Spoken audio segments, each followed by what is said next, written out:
हरे कृष्णा, राधे राधे। स्वागत है आप सभी का गोविंद भजो चैनल पर। आज के इस वीडियो में हम सुनने जा रहे हैं अन्नपूर्णा व्रत की कथा। एक समय की बात है, काशी निवासी धनंजय की पत्नी सुलक्षणा, उसे अन्य सभी सुख था, केवल निर्धनता ही उसके दुख का कारण थी।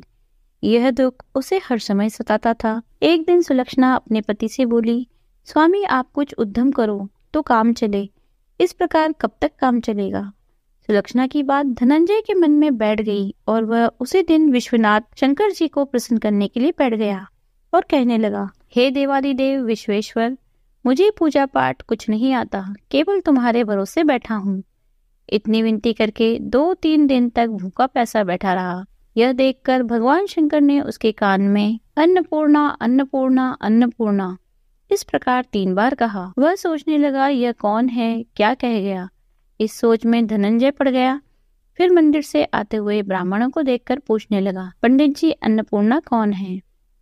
ब्राह्मणों ने कहा, तू अन्न छोड़कर बैठा है, सो तुझे अन्न की ही बात विचार में आती है, तू घर जा अन्न ग्रहण कर। तब धनंजय घर आकर स्त्री से सारी बात कहने लगा। वह बोली, नाथ आप चिंता न करें, स्वयं शंकर जी ने यह मंत्र दिया है, वे स्वयं ही इसका खुलासा करेंगे। धनंजय फिर जैसे के तैसा पूजा में बैठ गया। रात्रि में शंकर जी ने आज्ञा दी, कहा तो पूर्व दिशा में चला जा।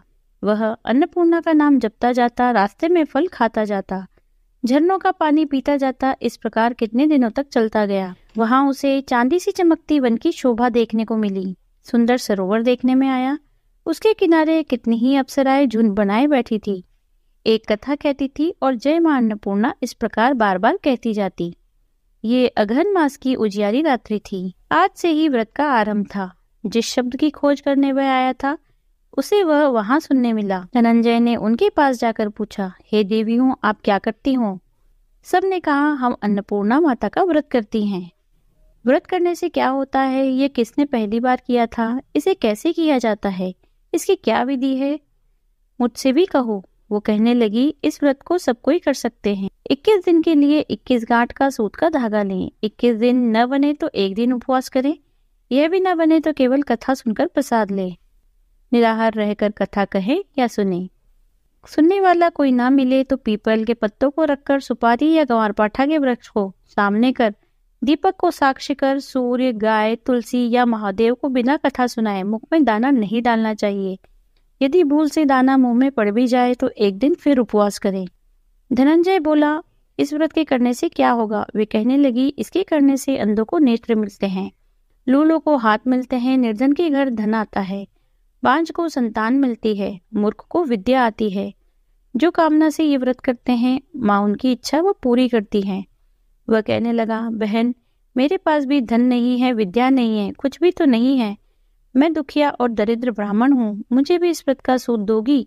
तो वह कहने लगी, हाँ भाई देंगे, तेरा कल्याण हो, ले यह व्रत का मंगल सूत्र ले। धनंजय ने व्रत किया। व्रत पूरा हुआ तो सरोवर में से 21 खंड की सुवर्ण सीढ़ी हीरा मोती जड़े हुए प्रकट हुई। धनंजय जय अन्नपूर्णा कहता जाता। इस प्रकार कितनी ही सीढ़ियां उतर गया और क्या देखता है, करोड़ों सूर्य के समान अन्नपूर्णा का मंदिर है। उसमें सामने स्वर्ण सिंहासन पर माता अन्नपूर्णा विराजमान है। सामने भिक्षा हेतु भगवान शंकर खड़े हैं।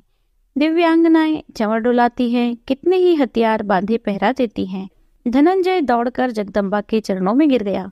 देवी उसके मन का कलेश जान गई। धनंजय कहने लगा, माता आप तो अंतर्यामी हो, आपको अपनी दशा क्या बताऊं।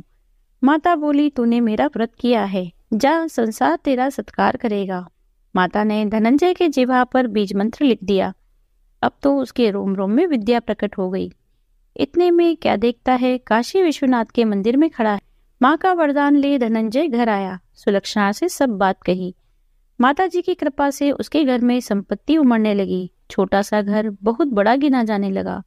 जैसे शहद के छत्ते में मक्खियां जमा होती है, उसी प्रकार अनेक सगे संबंधी आकर उसकी बड़ाई करने लगे और कहने लगे, इतना धन और इतना बड़ा घर, सुलक्षणा से संतान नहीं तो इस कमाई का भोग कौन करेगा, इसलिए तुम दूसरा विवाह करो। अनिच्छा होते हुए भी धनंजय को दूसरा विवाह करना पड़ा और सती सुलक्षणा को सौत का दुख उठाना पड़ा। इस प्रकार दिन बीतते गए। फिर अगहन मास आया। नए बंधन से बंधे पति से सुलक्षणा ने कहा, हम व्रत के प्रभाव से सुखी हुए हैं, इस कारण यह व्रत छोड़ना नहीं चाहिए। यह माताजी का ही प्रताप है जो हम इतने संपन्न और सुखी हुए हैं। सुलक्षणा की बात सुनकर धनंजय उसके पास आया और व्रत में बैठ गया। नई बहू को इस व्रत की खबर नहीं थी। वह धनंजय के आने की राह देखती रही। दिन बीतते गए। व्रत पूरा होने में 3 दिवस बाकी थे। नई बहू को खबर मिली। उसके मन में ईर्ष्या की ज्वाला दधक रही थी। सुलक्षणा के घर आ पहुंची और वहां कलेश मचा दिया। धनंजय को अपने साथ ले गई। नए घर में धनंजय को थोड़ी देर के लिए निद्रा ने जकड़ लिया। इस समय नई बहू ने उसके व्रत का सूत तोड़कर आग में फेंक दिया।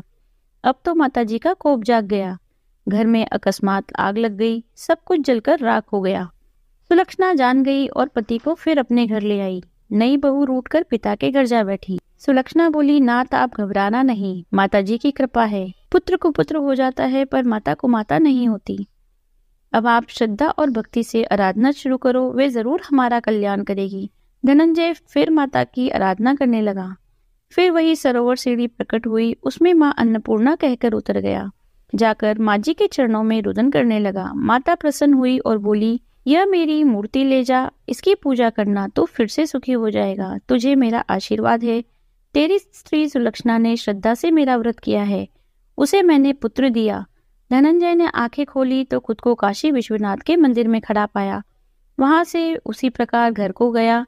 इधर सुलक्षणा के दिन चढ़े और महीने पूरे होते ही पुत्र का जन्म हुआ। गांव में आश्चर्य की लहर दौड़ गई। मान्यता आने लगी इस प्रकार।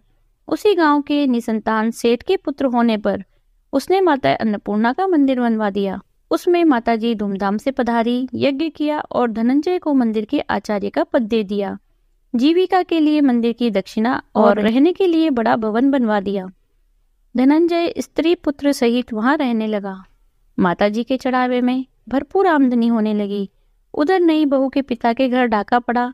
सारा सामान लुट गया। वे भीख मांगकर पेट भरने लगे। सुलक्षणा ने यह सुना तो उन्हें बुला भेजा। अलग घर में रख दिया। उनके अन्न वस्त्र का प्रबंध किया। धनंजय, सुलक्षणा और उसका पुत्र माताजी की कृपा से आनंद से रहने लगे। माताजी ने जैसे इनके भंडार भरे वैसे सबके भंडार भरे। बोलो अन्नपूर्णा मैया की जय। यदि आपको वीडियो पसंद आई है तो लाइक कीजिए, शेयर कीजिए, कमेंट कीजिए। यदि आप चैनल पर नए हैं तो चैनल को सब्सक्राइब कर लीजिए। बेल आइकन को प्रेस कर दीजिए जिससे नए वीडियोस की नोटिफिकेशन आपको तुरंत मिल जाए। मिलते हैं अगले वीडियो में। हरे कृष्णा, राधे राधे।